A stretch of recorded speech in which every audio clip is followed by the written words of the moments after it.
The subtitle of the superhuman superhero, can refer to many different characters, even outside the book. Because the book main themes are about transcending oneself. You could be referring to the author in some sense. Speak a little bit about that. I know there's much 20th century, 19th century philosophy associated with that, not just comic book heroes or mythological figures. But speak a little bit more about the superhero and the ideas behind that. And then also should mention too that in this future, people have been able to extend their age, and it's when Valjean goes back to his past and talks about his Louisiana upbringing. It's almost an entirely different character. You know, he doesn't sound like the Valjean that we've come to know. And well, in this world, medical science has advanced to the point that non-bionically altered human beings routinely live to 400 or so. A few have lived past 500.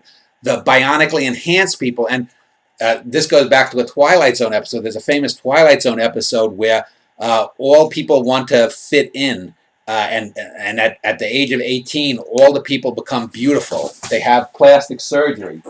And so I thought, well, it would be interesting if we have a society that forces people to become bionically enhanced at the age of majority, 18.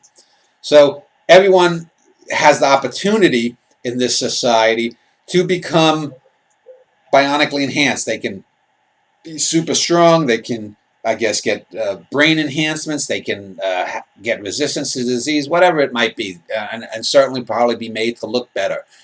When I don't go deep into the detail of a lot of these people, but it seems pretty clear that a lot of the people, especially the non-naturals, are probably, you know, in prime shape and whatnot. Even if they're 250 years old, they're probably as buff and good looking as a 30-year-old today. And then there's the androids, and the androids, I think in this timeline, can live to have been around for at least 1,000 years since they came online. We find out about some of the legal battles they had and whatnot to gain rights and whatnot. Pretty soon it's said that the regular humans are probably going to be able to live double their lifespan, maybe 800, 1,000 years. Bions maybe a couple of thousand years, and 20 to 50,000 year lifespans for the androids. So humanity is moving out into the galaxy. There are already, there's the system I call super massless acceleration, or SMAC speed, goes beyond faster than light, and now they're working on super SMAC speed so that they can get from the Milky Way to Andromeda Galaxy in a matter of months, rather than probably, I think it would take 20 or 30 years at SMAC speeds. So the universe is shrinking. Humanity is getting bigger and whatnot. Humanity is sort of unchallenged as far as that is known in the current Milky Way galaxy. They are the dominant ascending figures, even though the Shone are somehow beyond them. But the Shone are godlike figures, which again is sort of like going back to the Star Trek mythos with the Deep Space Nine. They had these gods that were these super aliens that in the Deep Space Nine version of Star Trek they had. So that's where that came from. One of the key lines to it I found between everything was history is just the thing between the lines. And you know, this book has both. It has the thing between the lines, and then it also has the lines themselves.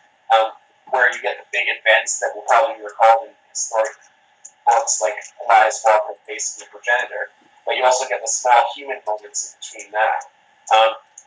I noticed that you're very open about some of your theft, and it not just in the sense of Philip K. Dick. There's a great section used there, and we'll talk about that in a bit, but also in just taking entire scenes and reworking them into this, almost word for word or concept for concept. Yeah, I mean, I just mentioned 10 or 12 science fiction films, the Star Trek episodes, the Green Lantern stuff. I think I've defined the difference between plagiarism and theft artistically is plagiarism is taking the exact same thing, using it for the exact same purpose, and trying to paste your name over it. Taking a trope from Forbidden Planet, combining with Star Trek or the Green Lantern comic series, is creativity. You're taking A, B, and C and lining them up, maybe C, A, B, and you have the word cab instead of A, B, C.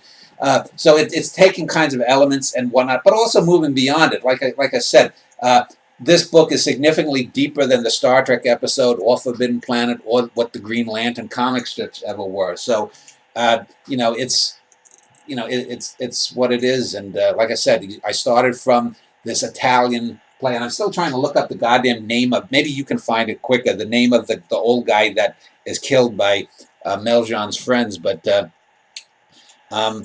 I don't recall either. Yeah. I remember that section, but the name. Yeah, I can't remember his name. See, this is you write so goddamn much you forget things, but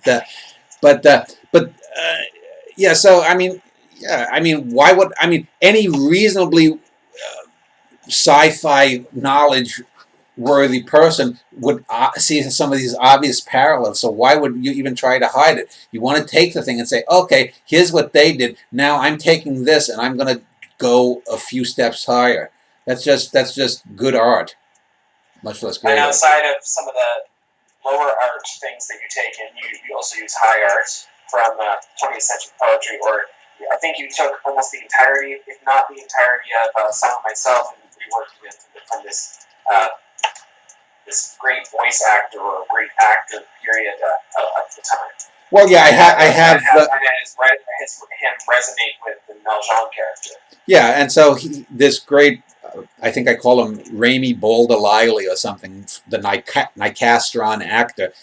So he's sort of the James Earl Jones or the great Shakespearean actor, if you will, of that era. And they live in an era too where they have the de facto internet where something can happen, 100 light years away, and within 30 seconds, people know they have this thing. And again, this is what you call sci-fi fudge kind of talk, in that, I think I call it plus space or something, that there are ways to circumvent and get messages that go faster than light too. So, but, each planet is its own governing body, whether it's part of what I call the Galactic Union or the GU. That's what the residents call it colloquially, the GU, the GU, the Galactic Union. That's the equivalent of the Foundation or the Empire or the Federation, whichever sci-fi world you're going to live in. Here it's called the Galactic Union or just the GU. And so the GU there are two terms that are used almost interchangeably. There's the human bubble, which is where all the humans live as it's expanding out.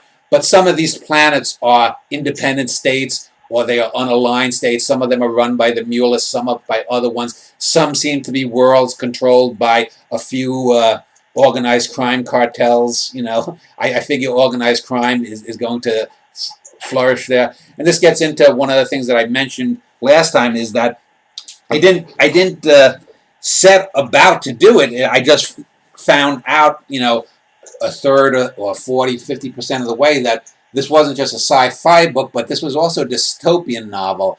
And calling it the GU turned out to be a good thing, because when we think of GU, we generally think of, I think the original term refers to oil, something that's black and sticky and smelly and nasty. And there are other types of goo, but the idea that humanity is somehow poisoning the galaxy as it spreads out with its own ethos. I mean, we still hear about corrupt politicians. There are a few scandals that are briefly mentioned. Again, I don't go deeply into it, but since I'm giving 1,500 years of stuff, I give a little background about super smacks and how the systems work. I give a little history of the rapids and the dogfish that for centuries has tormented travelers across this certain region of the Milky Way. I give how the goo got started. There was the Human League, which is I didn't think of it at the time, but there was a 1980s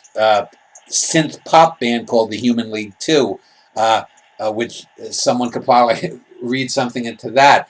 So there's all of these little things that go in, and it's a lot of details. Name names themselves too, where people are called Napoleon Bonaparte, a few other things. Those are a nice touch there too, very subtle of creating this dystopia. Where they have these exaggerated sort of names, and then they also have some other exaggerated characteristics, some quirkyisms. On other planets, for instance, there's this society that worships Kipling and his poems because some of the creatures that are inhabiting it are drawn to it because it makes a similar sound that only they can hear. Yeah, well, and they worship Kipling out of this. Yeah, Kipling, Kipling was not the greatest poet, but he was a solid poet. But he's more known for his Jungle Book stories. But he's the avatar of colonialism, and that's one of a couple of instances where I show there are these cephalopoid creatures on Shone, the planet of the Shone, that seem to be descendants of, or maybe they were manufactured by the Shone, because we later find out that Shone, the planet of the Shone, isn't the original planet of the Shone. It was somehow destroyed, and this may get back to the Krell-like parallels that I have with the Shone. Maybe the Shone, before they became godlike, accidentally destroyed their own world, and they built this world. And they have these cephalopoid creatures on them, which may have been unascended Shone. But then there's also a moon called Ikbruten, where there are called the liquid races, which again is a nod to the Star Trek, the Deep Space Nine, where they had these shape-shifting beings, these elasmorphs and whatnot. So there's again stealing something from Star Trek, but there's that, and then there's also in the history I have the planet called Nigerania, and Nigerania is inhabited by these blob-like creatures that eat through rock. Again, this is from the original series of Star Trek, where they have these creatures that tunnel through rock. And I said, well, wouldn't it be interesting? Because it's a world that was named after some scientific woman that never stepped foot on Pomeranz Prime or something. A Dr. Pomeranz, a woman from a century or two earlier, and the blobs call themselves niggers in 34th or 35th century English. Well, no, actually, it would have been about 1,000 years earlier, because they were one of the first creatures that were accidentally wiped out by the humans. So the humans, as they're expanding, have now come to a point where like I said, race doesn't matter, sexuality doesn't matter, religion doesn't matter. But so here they're confronted with these creatures that call themselves with this ancient slur that hasn't been used for 500 or 600 years by humans, called niggers. And they're offended if they are not called niggers.